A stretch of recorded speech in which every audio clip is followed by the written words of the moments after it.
दो गवार देवरानी से परेशान जेठानी। अरे माँ जी, आपको हम कब से समझा रहे हैं।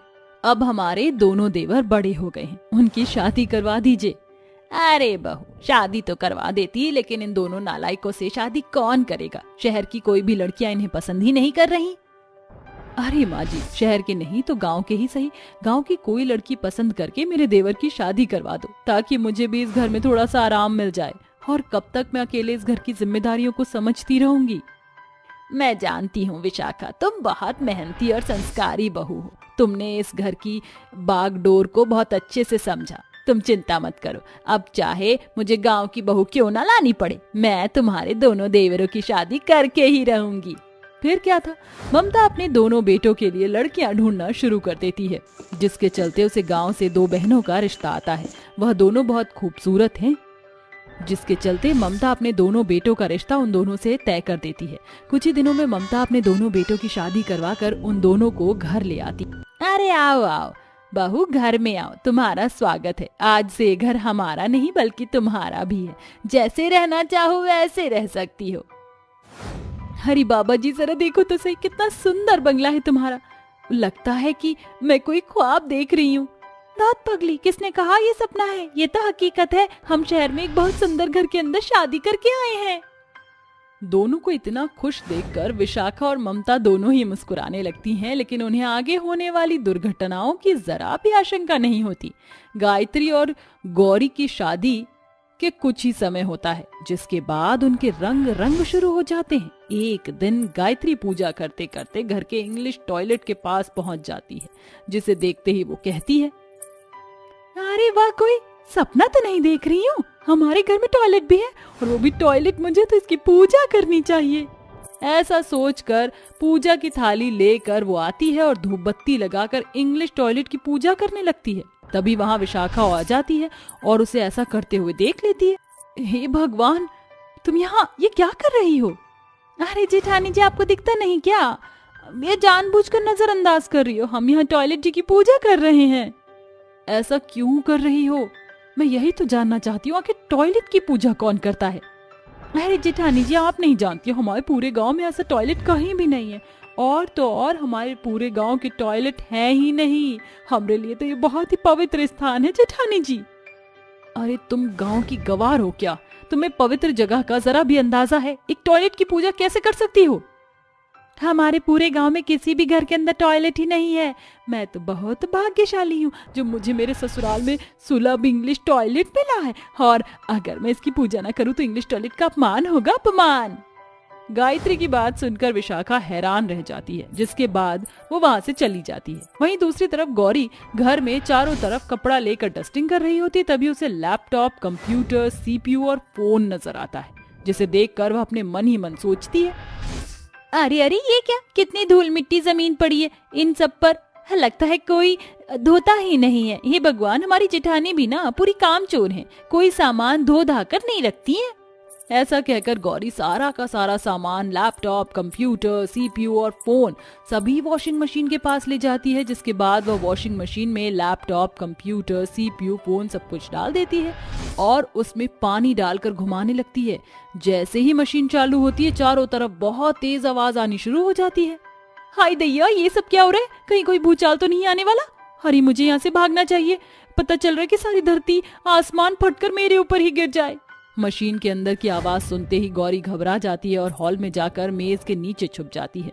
जिसके बाद विशाखा भागते हुए वॉशिंग मशीन के पास जाती है और तुरंत वॉशिंग मशीन को बंद कर देती है।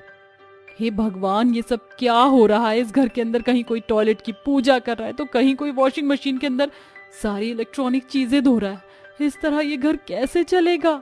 विशाखा ये सब देखकर हैरान रह जाती है। जिसके बाद वह गौरी को जोर जोर से आवाज लगाती है, गौरी, गौरी, कहाँ हो तुम? जल्दी यहाँ पर आओ, ये सब क्या चल रहा है इस घर के अंदर? तभी टेबल के नीचे से गौरी डरते हुए आवाज लगाती है, अरे जेठानी जी, हम यहाँ पर हैं, टेबल के नीचे छुपे हुए हैं। अरे भूकंप आने वाला है जेठानी जी, आप भी टेबल के नीचे आ जाइए, छुप जाइए, नहीं तो भूकंप आपको भी ले जाएगा। तभी विशाखा टेबल के पास आती है और टेबल के नीचे झांककर गौरी से कहती है, कोई भूकंप वगैरह नहीं आ रहा है, अभी के अभी टेबल के नीचे से बाहर निकलो। विशाखा के कहने पर गौरी बाहर आती है। लागत है भूकंप चला गया है। चलो अच्छा हुआ, अब किसी की जान नहीं जाएगी। तुम दोनों की दोनों गवार हो क्या? समझ क्या रखा है इस घर को? अरे तुम्हारी बहन टॉयलेट में जाकर इंग्लिश टॉयलेट की पूजा कर रही है और तुम इलेक्ट्रॉनिक सामान वॉशिंग मशीन में धो रही हो। देखो ये सब पागलपंती है, छोड़ दो। विशाखा गौरी को डांट ही रही थी कि तभी वहां गायत्री भी आ जाती है। आओ ले जाओ अपनी पूजा की थाली, जिस पूजा की थाली से तुम टॉयलेट की पूजा करके आई हो। और ये क्या तुम्हारे अंदर जरा भी बुद्धि नहीं है, जो पूरी बुद्धि भ्रष्ट हो गई है? विशाखा अपनी दोनों देवरानियों को खूब डांट लगाती है, जिसके बाद गौरी और गायत्री दोनों ही रोते हुए अपनी सास के पास पहुंच जाती है। माँ जी देखिए ना, हमारी जेठानी जी हमें कितना डांट रही हैं। अरे माँ जी, हम दोनों बहनें गांव से आई हैं। गांव का ही रहना सहना और तौर तरीका है। शहर के तौर तरीके में ढलने में समय लगता है, लेकिन जेठानी जी तो हम पर चुड़ैल की तरफ प्रभाव डाल रही हैं। फिर तुम दोनों ने ऐसा क्या किया जो विशाखा बहू तुम पर इतना चिल्ला रही है? जरा तुम मुझे बताओ तो सही। गौरी और गायत्री दोनों अपने अपने किए हुए कामों को बताती हैं, जिसे सुनते ही ममता भी हैरान रह जाती है। और ममता उन दोनों से कहती है, अरे अरे बहू, ये तुमने क्या किया? तुमने तो हमारा लाखों का नुकसान भी कर दिया। अब ऐसे में तुम्हारी जेठानी भड़केगी नहीं तो क्या करेगी? ममता बहुत प्यार से अपनी दोनों बहनों को समझाती है। वहीं विशाखा भी उनके पास आकर उन्हें समझाने लगती है, जिसके बाद उन दोनों को अपनी गलती का एहसास होता है। जेठानी जी हमें माफ कर दीजिए, हमारी वजह से कितने लाखों रुपए का सामान खराब हो गया है। हाँ जेठानी जी, हमें बहुत शर्मिंदगी है। आप हमें शहर के तौर तरीके सिखा दो। आज के बाद हम ऐसा कभी नहीं करेंगे। तुमने सही कहा, मैं ही पागल थी। तुम दोनों गांव से आई हो, तुम्हें यहाँ के तौर तरीके ही नहीं पता। लेकिन चिंता मत करो, मैं तुम्हें यहाँ के सभी तौर तरीके अच्छे से सिखा दूंगी। फिर क्या था, बड़ी जेठानी अपनी दोनों गांव की गवार देवरानियों को अच्छे से शहर के तौर तरीके सिखाती है, जिसके चलते अब उनके पहनावे से लेकर बोली में बहुत फर्क आ जाता है और वह घर में सलीके से काम करना शुरू कर देती हैं, जिसके चलते विशाखा की उसकी दोनों देवरानियों के साथ खूब अच्छे से बनती है और वो सभी एक साथ खुशी खुशी रहने लगते हैं। किसी ने सच ही कहा था कि ईश्वर सभी जगह नहीं हो सकते, इसलिए उन्होंने माँ बनाई है। और माँ हर वक्त आपके साथ नहीं हो सकती, इसलिए उन्होंने बहन बनाई है। इसी तरह आज की हमारी कहानी है दो बहनों की, जो अपनी माँ विमला के साथ रहा करती थी। उनमें बड़ी बहन का नाम अंजलि और छोटी बहन का नाम नंदिनी था। अंजलि और नंदिनी में बस 2 साल का ही अंतर था। वो दोनों बहनें बिल्कुल सखी सहेली की तरह रहा करती थी। अंजलि दीदी, मेरी फ्रॉक यहाँ से थोड़ी फट गई है, क्या आप इसे सिल देंगी? मैं अभी थोड़ी बिजी हूँ नंदू। सिल दो ना दीदी, वैसे भी कुछ दिनों के बाद तो आपकी शादी हो जाएगी और आप हमें छोड़कर अपने ससुराल चली जाओगी। तब कहाँ मैं आपसे कोई काम कराऊंगी। अच्छा बाबा ठीक है, चल अब ज्यादा इमोशनल ब्लैकमेल मत कर। इसी तरह उन तीनों माँ बेटियों का जीवन हंसी खुशी बीत रहा था और देखते ही देखते अंजलि की शादी का दिन आ गया था। विमला ने अपनी बेटी को दहेज में उसकी जरूरत का सारा सामान दिया। मेहमानों ने भी दिल खोलकर विमला की तारीफ की। अरे विमला बहन, तुमने तो कमाल ही कर दिया। अपनी बेटियों के सर पर बाप का साया ना होते हुए भी आपने कभी अपनी बच्चियों को उनकी कमी महसूस नहीं होने दी और अब इतना कमाल का दहेज देकर अपनी बेटी को विदा कर रही हो। आपकी तो दाद देनी पड़ेगी। अब विमला बहन तो मिसाल है अपनी बेटियों के लिए कि माँ हो तो विमला बहन जैसी हो। हाँ, इसी तरह सब कुछ हंसी खुशी चल रहा था। शहनाइयां बज रही थी, चारों तरफ खुशी का माहौल था। आखिरकार विदाई का समय आया। बेटी की विदाई से पहले ही विमला को दिल का दौरा पड़ गया और वो वहीं गिर गई। माँ, माँ उठिए, आपको क्या हुआ माँ? माँ, माँ उठिए ना माँ, क्या हुआ आपको? दोनों बहनें अपनी माँ को हॉस्पिटल लेकर पहुंची। हॉस्पिटल में अंजलि का पति संजय और उसकी सास अनुराधा भी साथ गए थे। डॉक्टर ने विमला का चेकअप किया और बाहर आकर बोला, आई एम सॉरी, हम उन्हें नहीं बचा पाए। डॉक्टर के इतना कहते ही दोनों बहनें जोर जोर से रोने लग गई और डॉक्टर से अपनी माँ को वापस ठीक करने की विनती करने लगी। ऐसा मत कहिए डॉक्टर, हमारी माँ को बचा लीजिए। हमारा इस दुनिया में इनके सिवा कोई नहीं है, प्लीज इन्हें बचा लीजिए डॉक्टर। इट्स नॉट पॉसिबल, अब वो इस दुनिया में नहीं है। I am sorry.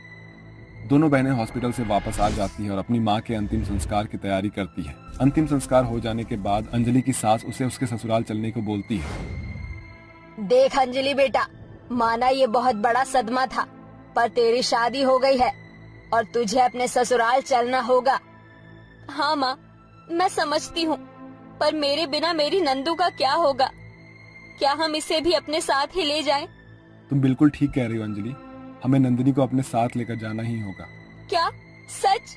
सच में आप तैयार हैं? अब और कर भी कह सकते हैं, जहाँ इतना दहेज का सामान है वहाँ एक साली और सही। अंजलि नंदिनी को अपने साथ अपने ससुराल ले जाती है। अंजलि का स्वागत सभी रस्मों रिवाज के साथ होता है। सभी मेहमान अंजलि की खूब तारीफ करते हैं। अरे वाह, कितनी खूबसूरत बहू है आपकी अनुराधा जी। हाँ बिल्कुल चांद सा चेहरा है। आप और अनुराधा जी, ये कौन है आपकी बहू के साथ? ये कौन आई है? ये तो दहेज में आई हुई साली है। वाह, दहेज तो दहेज, साथ में साली भी फ्री मिली।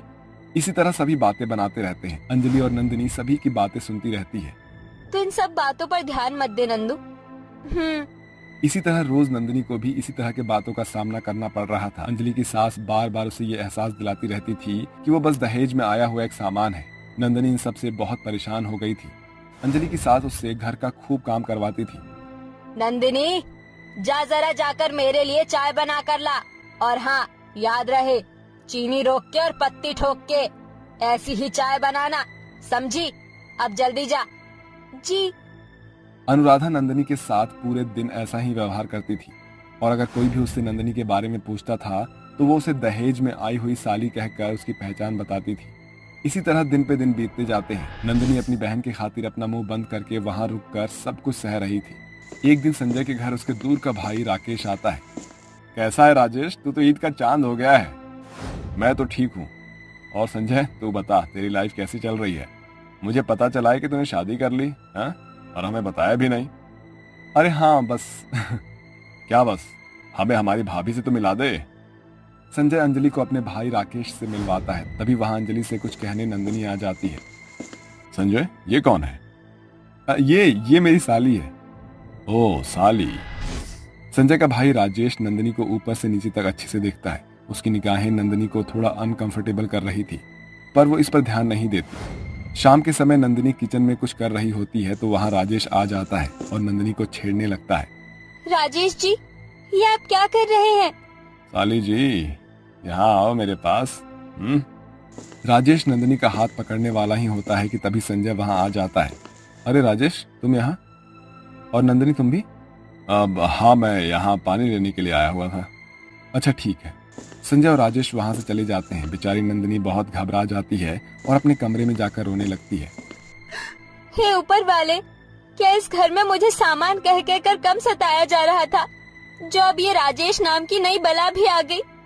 नंदिनी खूब रोती है, लेकिन उसके पास कोई नहीं आता। अंजलि भी घर के कामों में इतनी व्यस्त होती है कि उसे इन सब के बारे में कोई पता ही नहीं होता। इसी तरह रात हो जाती है। नंदिनी अपने कमरे में ही आराम कर रही होती है। तभी उसको ऐसा लगता है कि कोई उसके कमरे की तरफ आ रहा है। लगता है कोई आ रहा है, कहीं ये वही तो नहीं? नंदिनी घबरा जाती है और वो सावधान हो जाती है। नंदिनी, उस वक्त तो तुम मुझसे बच गई, हाँ? और अब तुम्हें मुझसे कौन बचाएगा? बोलो।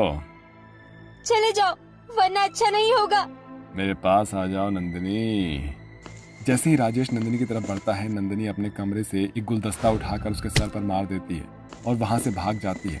राजेश भी उसके पीछे भागता है। नंदिनी के चीखने चिल्लाने और भागने की वजह से घर वालों की नींद खुल जाती है और जब वो नंदिनी के कमरे में जाकर देखते हैं तो वहां पर कोई नहीं होता। नंदिनी, नंदू, कहाँ है मेरी बहन? अरे वो सामान, मेरा मतलब तेरी बहन, यही कहीं होगी। खबरदार माँ जी, अगर मेरी बहन को सामान कहा तो कहाँ है वो? अरे यही कहीं होगी, तुम चिंता मत करो। नंदू तू कहाँ है? वहीं दूसरी तरफ नंदिनी सड़क पर भागती हुई एक युवक से टकरा जाती है। नंदिनी के पीछे राजेश भी भागता है। मदद करो, मदद करो, प्लीज मेरी इस आदमी से बचने में मेरी मदद करो, ये मुझे छेड़ रहा है। कौन आदमी? यही जो मेरे पीछे पड़ा है, ये नीली शर्ट वाला। कौन है? तो मेरे रास्ते से हट जा, यहाँ से चला जा, वरना अच्छा नहीं होगा। मैं तुझसे नहीं डरता। और हाँ, क्या कर लेगा तू? वो आदमी राजेश को पकड़कर उसको खूब मारता है। उसके बाद वो नंदिनी से पूछता है, आप ठीक तो हैं? हाँ, आपका शुक्रिया। ये तो मेरा फर्ज था, miss Nandini. Oh, miss Nandini. अच्छा नाम है। मैं विजय हूँ। Hello, nice to meet you. मुझे भी मिलकर आपसे अच्छा लगा। आपका घर कहाँ है? चलिए मैं आपको घर पर छोड़ देता हूँ। नंदिनी घर जाने के लिए सोचती है। इतने में ही अंजलि और संजय उसे ढूंढते हुए वहां आ जाते हैं। नंदू, तू यहाँ है? तू ठीक तो है ना? तू यहाँ क्या कर रही है? और ये कौन है? रिलैक्स दी, मैं ठीक हूँ। ये राजेश मुझे छेड़ रहा था, इससे इन्होंने मिस्टर विजय ने मेरी जान बचाई। नंदिनी अंजलि को पूरी बात बताती है और वो गुस्से से आग बबूला हो जाती है और वो राजेश को पहले एक करारा थप्पड़ लगाती है और फिर उसे पुलिस के हवाले कर देती है। घर आकर अंजलि नंदिनी से पूछती है, नंदू, क्या तू उस इंसान को पसंद करती है जिसने तेरी जान बचाई? नंदिनी शर्मा जाती है और कुछ बोल नहीं पाती। अंजलि समझ जाती है और अगले ही दिन अंजलि विजय के घर नंदिनी से शादी का प्रस्ताव लेकर पहुंचती है। विजय भी नंदिनी को पसंद करता है और उन दोनों की शादी भी धूमधाम से हो जाती है। नंदिनी, आज मैंने तेरे ऊपर से दहेज में आई साली का बोझ उतार दिया। इसलिए तो कहा जाता है कि ईश्वर सभी जगह नहीं हो सकते हैं, इसलिए उन्होंने माँ बनाई है। और माँ भी हर वक्त हर जगह नहीं रह सकती, इसलिए उन्होंने बहन बनाई है। जगदर घर के टूटे फूटे खटिया पर सोया हुआ जोर जोर से खांस रहा था। तभी उसकी पत्नी सुभागी भागते हुए घर के अंदर आकर दरवाजा बंद करती है। उसका हाथ पांव खूनम खून हुआ था, जैसे किसी ने उसे खूब सारे पत्थर मारे हो। हे भगवान, अगर ये भीड़ ऐसे ही दरवाजा पीटती रही तो ये कमजोर किवाड़ ज्यादा देर तक नहीं टिक पाएगा।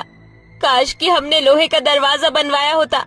शुभांगी के ऐसा कहते ही वो पुराना टूटा फूटा दरवाजा एक मजबूत लोहे के बड़े दरवाजे में बदल जाता है, जिसे देखकर शुभांगी और जगधर चौंक उठते हैं। तभी दरवाजे के बाहर हो रही हलचल भी शांत हो जाती है।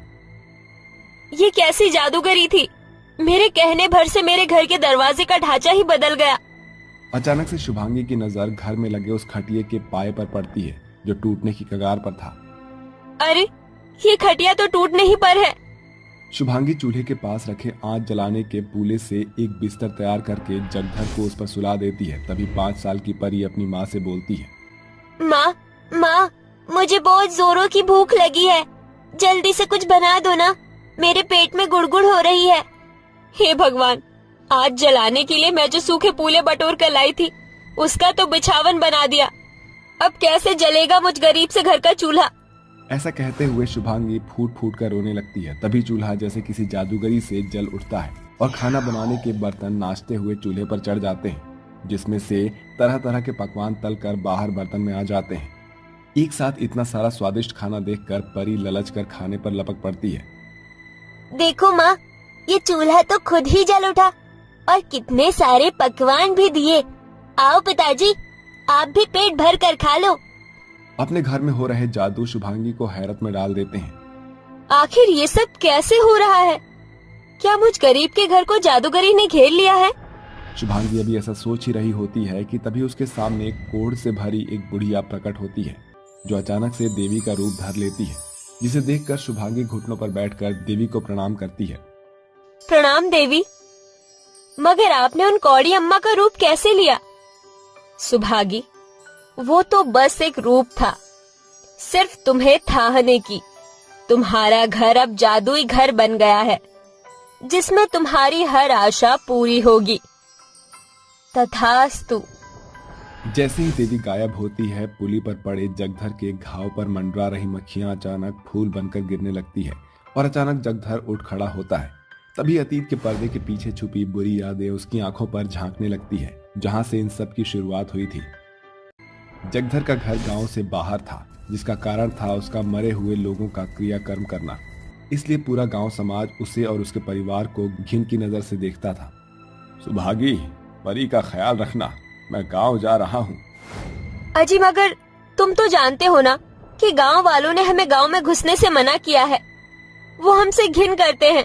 सुभागी, ये जिल्लत तो हमारी पीढ़ियों ने भोगी है, क्योंकि ये समाज अंतिम संस्कार करने वाले गरीबों से नाता नहीं रखते, मगर इनके घर के दान से ही हमारी रोजी रोटी चलती है।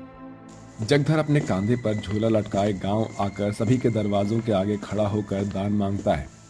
इस गरीब की झोली में दान डालो।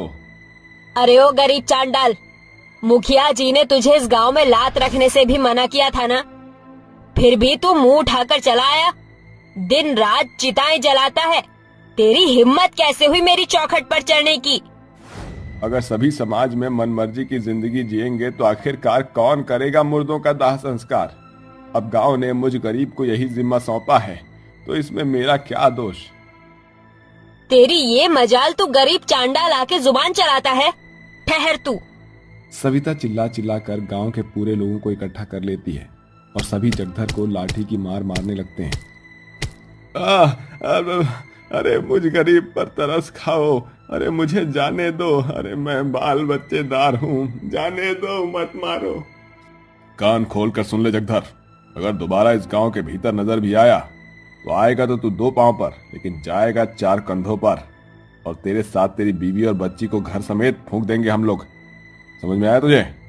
चल भाग यहाँ से। जगधर जैसे तैसे लड़खड़ाते लंगड़ाते हुए अपने टूटे फूटे घर में पहुंचता है। उस दिन के बाद से वो फिर कभी गांव में नहीं जाता। ऐसे में गांव से मिलने वाले दान का दाना पानी रुक जाने के बाद उनके घर की हालत इस कदर बुरी हो जाती है कि वो दाने दाने के लिए दुबर हो जाते हैं। तभी एक दिन जगधर के पास घीसू, जो कि उसका पुराना दोस्त था, उसके घर की चौखट पर कुछ राशन रख जाता है। ई ले जगधर, ई राशन से खाना पका कर खा लो। शुक्रिया घीसू। सुभागी उस राशन से खाना बनाती है। तभी कोढ़ से पीड़ित एक बुढ़िया उसके दरवाजे पर आती है। उसके घाव पर मक्खियां भिनभिना रही थी। मदद करो, मुझ कोढ़ लगी बुढ़िया की। कोई नहीं पूछता, न मेरे पास घर है न ठिकाना, भूख भी लगी है। अरे अम्मा, वहाँ क्यों खड़ी हो, अंदर आओ। सुभागी और जगधर उस बुढ़िया के कोढ़ का इलाज करते हैं और ये सिलसिला कई रोज तक चलता है। फिर एक दिन, शुक्रिया, तुम्हारी वजह से मेरा कोढ़ का रोग छूट गया। भगवान तुम्हारे घर को आबाद रखे। ये कहकर बुढ़िया चली जाती है, मगर शाम के ढलने तक जगधर का शरीर फफोलों से भर जाता है। मगर उसकी आशा नहीं टूटती। यही फल था कि बुढ़िया बनकर आई देवी उनके घर को जादुई घर के वरदान से भर देती है। माँ, क्या ये जादुई घर मुझे कपड़े दे सकता है? देखो ना, मेरे सारे के सारे कपड़े फटे पुराने हैं। अब ये मुझे बिल्कुल भी नहीं भाते हैं। जादुई घर, क्या तुम परी को कपड़े दोगे? परी की इतना कहते ही जादुई घर के छत से खूब सारे सुंदर कपड़े की बौछार लग जाती है, जिसे देखकर परी खुशी से उछल पड़ती है।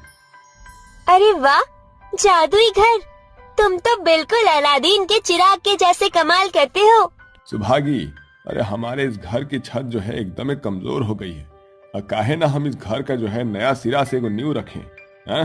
ऐ मेरे जादुई घर, क्या तुम हमारे इस गरीब घर को नया बना सकती हो?